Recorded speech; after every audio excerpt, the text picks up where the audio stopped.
Hello viewers, কেমন আছেন সবাই? আশা করি সকলেই খুব ভালো আছেন।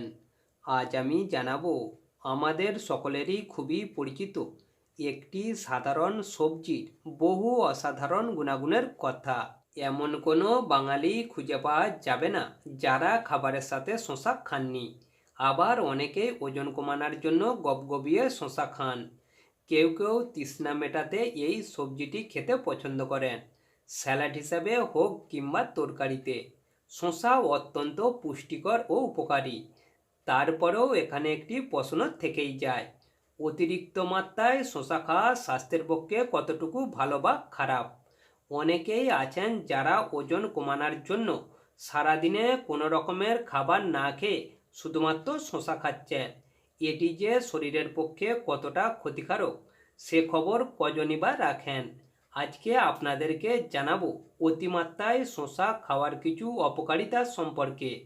পাশাপাশি এটিও জানাবো দুটি খাবারের সাথে শসা খাওয়া একেবারেই উচিত নয়।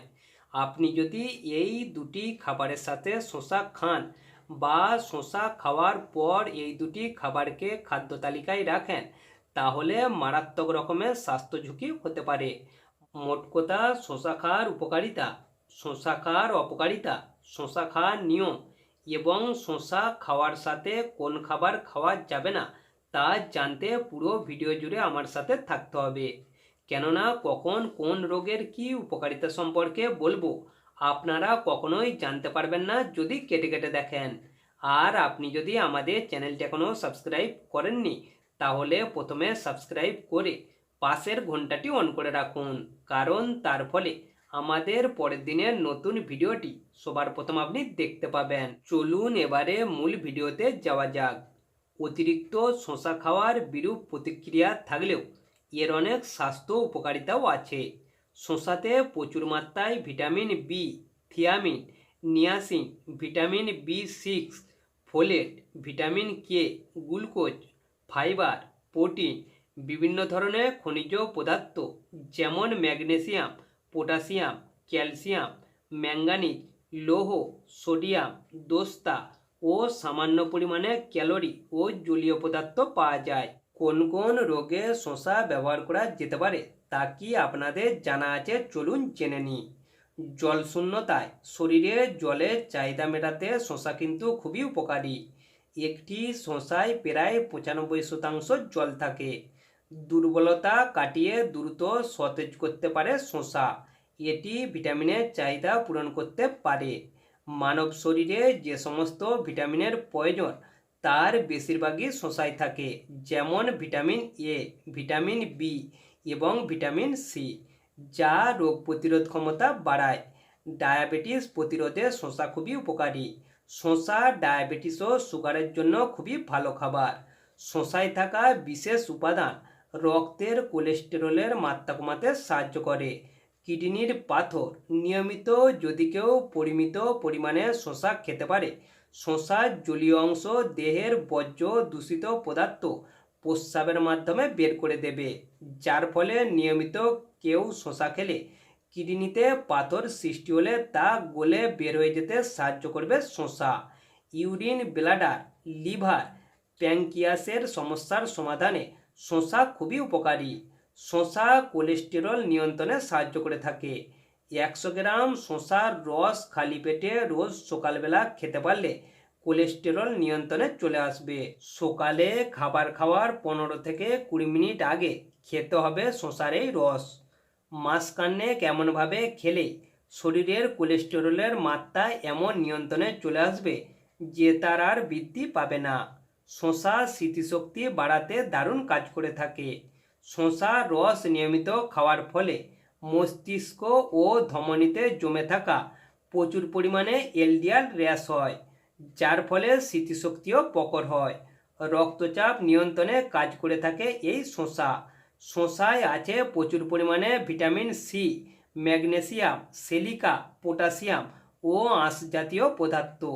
এগুলি শরীরে রক্তচাপ নিয়ন্ত্রণে সাহায্য করে থাকে। শসার উপাদান উচ্চ এবং নিম্ন রক্তচাপ দুই নিয়ন্ত্রণ করে। হার্ট ও ফুসফুসের সমস্যায় শসা অত্যন্ত উপকারী। শসা ওজন হ্রাস করতে সাহায্য করে সে কথা আর নতুন কি। এতে উচ্চমাত্রায় জল থাকে, নিম্নমাত্রায় ক্যালোরি থাকে, ফলে দেহের ওজন কমাতে আদর্শ একটি খাবার হচ্ছে শসা। এটি হজমে সাহায্য করতে পারে। কাঁচা শসা চিবিয়ে খেলে ভালো হজম হয়। শসার অ্যারেনস্পিন নামক এনজাইমের জন্য দীর্ঘমেয়াদী কোষ্ঠকাঠিন্য সমস্যা দূর হয়ে যায়। পেটের আলসার, গ্যাস্ট্রিক অ্যাসিডিটির ক্ষেত্রেও শসা অত্যন্ত উপকারী। এটি গেঁটে বাতের সমস্যাকেও দূর করে। প্রচুর পরিমাণে সিলিকা থাকে শসাতে। গাজর রসের সঙ্গে শসার রস মিশিয়ে খেলে দেহের ইউরিন অ্যাসিডের মাত্রা কমে, গেঁটে বাতের সমস্যা কমে, আর্থারিসের ব্যথার উপশম হয়। এই জন্য নিয়মিত একটি মাঝারি সাইজের শসা ও একটি মাঝারি সাইজের গাজর ব্লেন্ডারে ব্লেন্ড করে তার রস বের করে পান করলে খুবই উপকার পাবেন। সকালে ঘুম থেকে ওঠার পর অনেকেরই মাথা ব্যথা হয়, শরীরে অবসাদ আছে, তা শসা দূর করতে পারে। শসার উপাদানসমূহ যেমন ভিটামিন বি সুগারের জন্য খুবই উপকারী। ঘুমোতে যাওয়ার আগে কয়েক টুকরো শসা খেয়ে ঘুমালে সকালবেলা ঘুম থেকে ওঠার পর যে ঝিমুনি, মাথা ব্যথা অথবা অবসাদের মতো সমস্যা দেখা দেয় তার দেখা দেবে না। শসা ক্যান্সার রোগের জন্য অত্যন্ত উপকারী। শসায় বিশেষ 3টি আয়ুর্বেদিক উপাদান আছে। এটি জরায়ু, স্তন ও মূত্রগ্রন্থির বিভিন্ন স্থানের ক্যান্সারের ঝুঁকি কমাতে সাহায্য করে। চোখের সমস্যায় শসা খুবই ভালো। শসা গোল করে কেটে চোখের পাতার ওপরে রাখলে চোখের পাতায় জমে থাকা ময়লা অপসারিত হয়। তেমনি আবার চোখের জ্যোতিও বাড়ায়। এমনকি চোখের প্রদাহ প্রতিরোধক ক্ষমতা রয়েছে শসা। শসা খেলে ছানি পড়া আটকায়, চোখের দৃষ্টিশক্তি ভালো হয়। শসা চুল ও নখের জন্য খুবই ভালো। শসায় থাকা খনিজ চুল ও নখকে সতেজ শক্তিশালী করে। এছাড়াও সালফার ও সিলিকা চুলের বৃদ্ধি করতে সাহায্য করে থাকে। অনেকেরই মুখে দুর্গন্ধ সৃষ্টি হয়। শসা দেহের বর্জ্য, দূষিত পদার্থ এবং টক্সিন দূর করে। নিয়মিত খেলে মুখের দুর্গন্ধ, সংক্রমণ, আক্রান্ত মাড়ির চিকিৎসা করা সম্ভব হয় শসার দ্বারায়। গোল করে কাটা শসার টুকরো জিভের ওপরের তালুতে চাপ দিয়ে 30 সেকেন্ড রাখলে বিশেষ বিক্রিয়া ঘটিয়ে মুখের জীবাণু ধ্বংস করে দেয়। নিঃশ্বাসের দুর্গন্ধ, দাঁত ও মাড়ির সমস্যা দূর করে। তাই মুখে দুর্গন্ধ হলে শসা মুখে রাখতে পারেন। শসা দেহকোলাকে উন্নত করে। সূর্যের তাপে ত্বকের জ্বালা অনুভূত হয়। শসা মাখলে ভালো ফল পাওয়া যায়। এতে উপস্থিত সিলিকা কার্টিলেজ লিগামেন্টের কানেকটিভ টিস্যু গড়ে তুলতে এবং দেহকোলাকে শক্তিশালী ও মজবুত করতে সাহায্য করে থাকে। রূপচর্চায় ব্যবহার করা হয় শসা।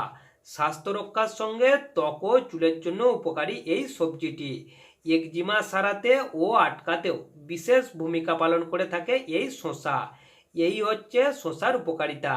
তবে শসাতে রয়েছে মারাত্মক অপকারিতাও।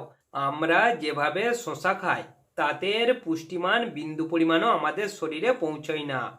এবারে আপনাদেরকে জানাচ্ছি কোন দুটি খাবারের সাথে বা পরে শসা খেলে মারাত্মক বিক্রিয়া ঘটতে পারে আমাদের শরীরে।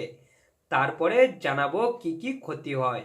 শসা কিন্তু মূলত একটি ফল, যাকে আমরা সবজি ভেবে খাই। আর ফল খাওয়ার পর জল পান করা যে অনুচিত, এই কথাটি কিন্তু কম বেশি আমরা সকলেই জানি।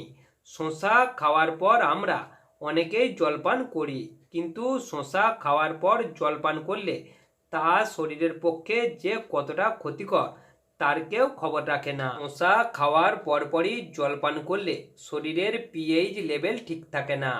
যে সমস্ত ফলে জলের পরিমাণ বেশি, এমন ফল খাওয়ার পরে জলপান করলে শরীরের পিএইচ লেভেল বিগড়ে যায়। ফলে হজমের সমস্যা সহ একাধিক রোগ শরীরে বাসা বাঁধতে শুরু করে। এই কারণে শসা খাওয়ার অন্ততপক্ষে আধা ঘন্টা পরে জলপান করবেন। শসা খাওয়ার পর জলপান করলে ডায়রিয়াও হতে পারে। একাধিক কেসে দেখা গিয়েছে ভরা পেটে যদি শসা খাওয়া হয় তাহলে হজম প্রক্রিয়ার উন্নতি ঘটে। কিন্তু এই ফল যদি খালি পেটে খাওয়া হয় এবং তারপরে জলপান করা হয় তাহলে পেটের ভেতরে এমন বিক্রিয়া হয় যে ডায়রিয়ার মতো সমস্যা মাথাচাড়া দিয়ে উঠতে পারে। তাই খালি পেটে শসা খাওয়ার পর কখনোই জলপান করা যাবে না সঙ্গে সঙ্গে। শরীরে জলের পরিমাণ বেড়ে গেলে হজমের সহায়ক একাধিক অ্যাসিড জলেতে কিছু যায়, ফলে বদহজম, গ্যাস, অম্বল প্রভৃতি সমস্যা তৈরি হতে পারে। আর এটি থেকে বাঁচার জন্য শসা খাওয়ার 30 থেকে 40 মিনিট পর জলপান করবেন, তাহলে আর কোনো ক্ষতি হবে না। আমাদের কাছে পছন্দসই খাবার হচ্ছে শসা ও লেবু। অনেকেই শসার স্যালাড করে তার মধ্যে লেবু মিশ্রিত করেন, আবার অনেকেই শসা খাওয়ার সাথে সাথে খাবারে লেবু যোগ করছেন। শসার স্যালাড তৈরি করার সময় কখনোই এতে লেবু মিশ্রিত করা যাবে না। এমন করে খেলে প্রচণ্ড পরিমাণে গ্যাস্ট্রিক অ্যাসিডিটি ও মারাত্মক রকম স্কিন রোগ ও অ্যালার্জির সমস্যা দেখা দিতে পারে। খাবারের সাথে শসা খেলে লেবু একটু পরে খান, অর্থাৎ খাবারের সাথে লেবু মিশ্রিত করে না খেয়ে খাবার খাওয়ার আধা ঘন্টা পরে যদি লেবু জল পান করতে পারেন, এতে করে শসার উপকারিতাও পেলেন আবার লেবুর উপকারিতাও পেলেন। তবে একত্রে খেলে কোনোটারই উপকারিতা সঠিকভাবে পাওয়া যায় না। এই হচ্ছে দুটি খাবার যা শসা খাওয়ার পর খাওয়া একেবারেই উচিত নয়। এবারে আপনাদেরকে জানাচ্ছি শসা অতিরিক্ত পরিমাণে খেলে কি ক্ষতি হয়। অতিরিক্ত শসা খেলে নানা শারীরিক সমস্যা দেখা দেয়। শসাতে রয়েছে কিউকুরবিটাচিন নামক এক উপাদান, তাই শসা বেশি খেলে শরীরে টক্সিন বেড়ে যায়। শসাতে প্রচুর পরিমাণে জল রয়েছে। বেশি শসা খেলে শরীরের ভারসাম্যতা নষ্ট হয়ে যায়, ইউরিনের পরিমাণ বেড়ে যায়, এতে শরীরে জলের পরিমাণ কমতে পারে। যাদের শরীরে অ্যাসিডিটির সমস্যা আছে তারা অতিরিক্ত শসা খেলে অ্যাসিডিটির সমস্যা বাড়বে। এছাড়াও শসা বেশি পরিমাণে খেলে পেট ফুলে যাওয়া, গ্যাস হওয়ার মতো সমস্যা দেখা দিতে পারে। যাদের শ্বাসতন্ত্রের সমস্যা রয়েছে তারা শসা খেলে অনেক ক্ষতি হয়। শসাতে পটাশিয়াম বেশি থাকে, তাই এটি কিডনির কাজে ব্যাঘাত ঘটায়। দীর্ঘদিন অতিরিক্ত পরিমাণে শসা খেলে কিডনিতে পাথর হওয়ার ঝুঁকি বেড়ে যায়। এছাড়াও শসাতে রয়েছে উচ্চ পরিমাণে ভিটামিন সি। ভিটামিন সি অতিরিক্ত শরীরে গেলে এটি কিডনিতে পাথর সৃষ্টি করে। শসা খেয়ে পেট ভরে গেলে ক্ষুধা কমে যায়, এতে অন্যান্য পুষ্টিকর খাবার খাওয়ানোর ইচ্ছা কম হয়, তাই শসা খেলে ওজন কমবে এবং এটি স্বাস্থ্যকর। তবে অতিরিক্ত খেলেও ক্ষতি, কেননা অতিরিক্ত শসা খেয়ে অনেকেরই শরীরে বা পায়ে জল জমে যায়। তাই ওজন কমাতে শসা একমাত্র হাতিয়ার নয়, সহায়ক খাবার হতে হবে অন্যান্য খাবারগুলোতেও। শসা খাওয়ার উত্তম সময় হচ্ছে সকাল 9টা। এটিকে মিক্স ম্যাক্স হিসাবে খেতে পারেন। শসা যদি বড় হয় একটি, আর যদি ছোট হয় দুটির বেশি শসা খাওয়া স্বাস্থ্যের পক্ষে খুবই ক্ষতিকারক। শসা ভালো করে ধুয়ে এর তেতো অংশটি ফেলে দিয়ে খেতে হবে। চাইলে শসা খোসা সমেত খেতে পারেন। সেক্ষেত্রে কুসুম গরম জলে লবণ মিশ্রিত করে খুব ভালোভাবে শসাটিকে ভিজিয়ে রেখে তারপরে ধুয়ে খেতে হবে। অ্যাসিডিটির সমস্যা যাদের প্রখর তারা সকালবেলা খালি পেটে ও রাতের বেলা ঘুমোতে যাওয়ার আগে শসা খাওয়া চলবে না এবং এর পাশাপাশি শসার বীজ ফেলে খাওয়ার চেষ্টা করবেন। শসা লবণ মিশিয়ে খেলে এর স্বাস্থ্য উপকারিতা একেবারে আমাদের শরীরের ধারে কাছে পৌঁছয় না। তাই শসার স্যালাড তৈরি করুন কিংবা কাঁচা শসাই খান না কেন, এতে কখনোই কাঁচা লবণ মিশ্রিত করা যাবে না। তাহলে এই পর্যন্তই ছিল আজকের বিষয়। ভিডিওটি এখানেই সমাপ্ত ঘোষণা করছি। অনুগ্রহ করে একটি লাইক, কমেন্ট ও শেয়ার করবেন। কথা হবে আবার পরবর্তী এপিসোডে।